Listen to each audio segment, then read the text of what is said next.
Venus de 9 pays, à savoir la Bolivie, la Zambie, le Rwanda, l'Ouganda, la Tanzanie, le Ghana, l'Équateur, le Mali et le Burkina Faso, tous en partenariat avec ITD, ont tenu un atelier d'échange autour du thème mode de subsistance des projets TIC agriculture, du contenu rural pour le monde rural.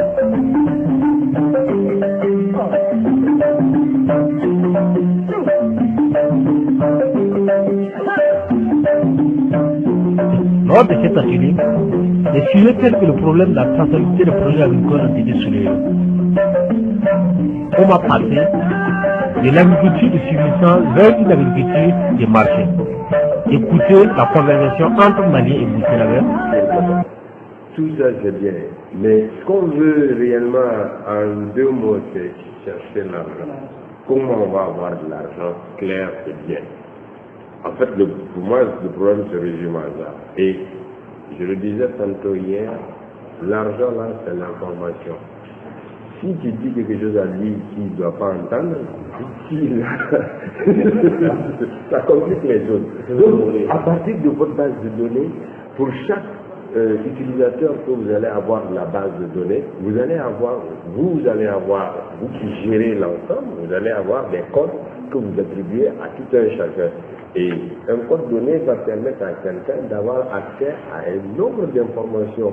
Pas le tout. On ne peut pas tout donner à tout le monde. Votre agriculture, il faut que ces informations-là soient précises, soient exactes. Quand vous demandez chez nous, tout comme chez vous, c'est sensiblement la même chose. Quand vous demandez à un paysan, tu as combien d'hectares? Il vous dit combien? J'ai 6 hectares. Mais quand vous allez vous compter, vous mesurez réellement ce qui est là, il n'a pas 6 hectares. Des fois, il a 2 ou 1 hectare et demi, 3 hectares. Donc, là, il faut vérifier les informations que vous mettez dans la base de données et vous devez vous nantir d'outils de vérification. Les outils de vérification, ce serait quoi?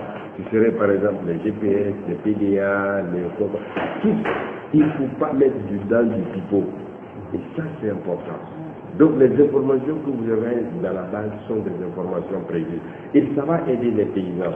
Aujourd'hui, vous avez les propriétaires terriens chez nous ici qui n'ont pas de papier sur leur terre. Ça dit quand même pas qu'est-ce que ça vaut. Ouais, là, chez nous, mon papa avait dit juste que c'était juste là-bas.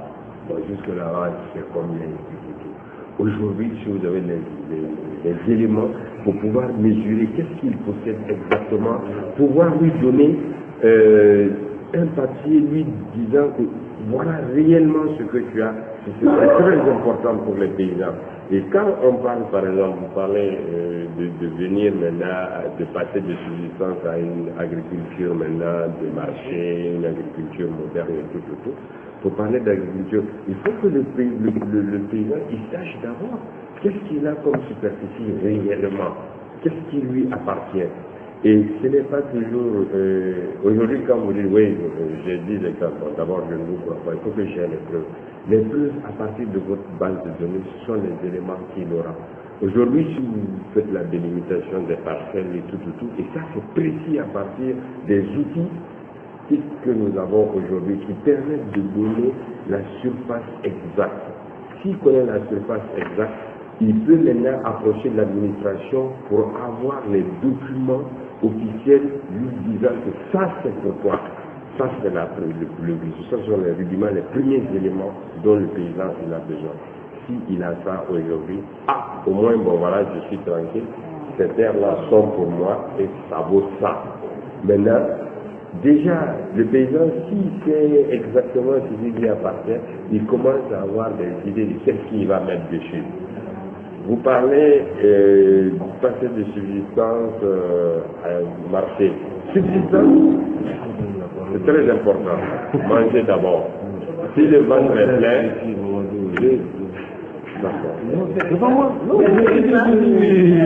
non, je disais par exemple, passer de subsistance, si aujourd'hui les gens ils ont la subsistance qui est là. On a 1 heure, on n'a même pas encore fait un quart d'heure.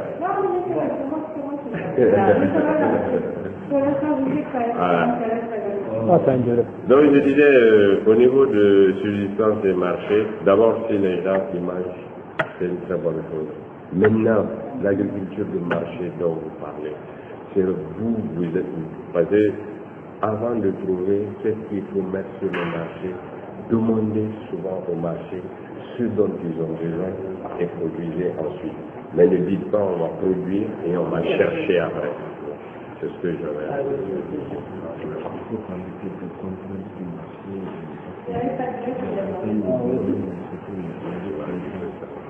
Pour moi, Paul, dans la perspective de sensibilisation de formation en entrepreneuriat positif, chaque conseiller encadre et suit 30 producteurs.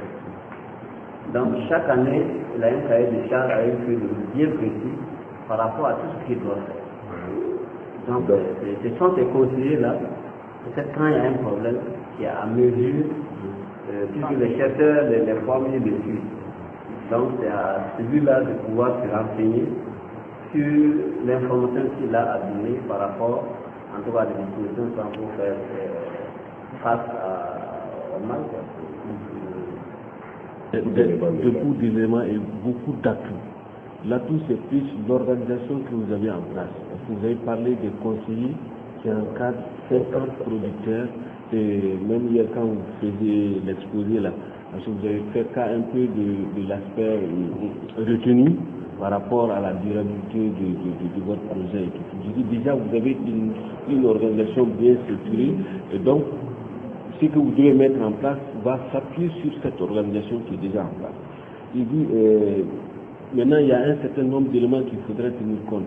Vous avez parlé de tourner un peu vers l'aspect marché. Le marché, Mamadou a parlé des besoins. Il y a certes les besoins du marché, mais aussi les exigences du marché. Il y a les exigences du marché, et parmi ces exigences, il y a ce qu'on appelle des fois des exigences réglementaires, genre, je ne sais pas si au Burkina, parce que la traçabilité au Mali est une exigence réglementaire même. Hein? Je ne sais pas si au Burkina, tel est le cas. En d'autres termes, il faudrait tenir compte de la législation qui est en vigueur. La législation qui est en vigueur. Maintenant, il y a aussi les exigences, plus des exigences commerciales du en fait, le client va vouloir peut-être, au lieu que ce soit l'étiquette qui soit comme ça, c'est plus une autre forme d'étiquette ou bien un autre type de couleur, et puis l'emballage et tout. Bon, ça c'est un peu des exigences commerciales. Parce que là, tu vends à un client et tu dois répondre aux besoins du client. Le besoin, il est certes quantitatif, mais il est aussi qualitatif, il est aussi esthétique. Donc, c'est là, ça c'est un peu les exigences commerciales. J'ai dit,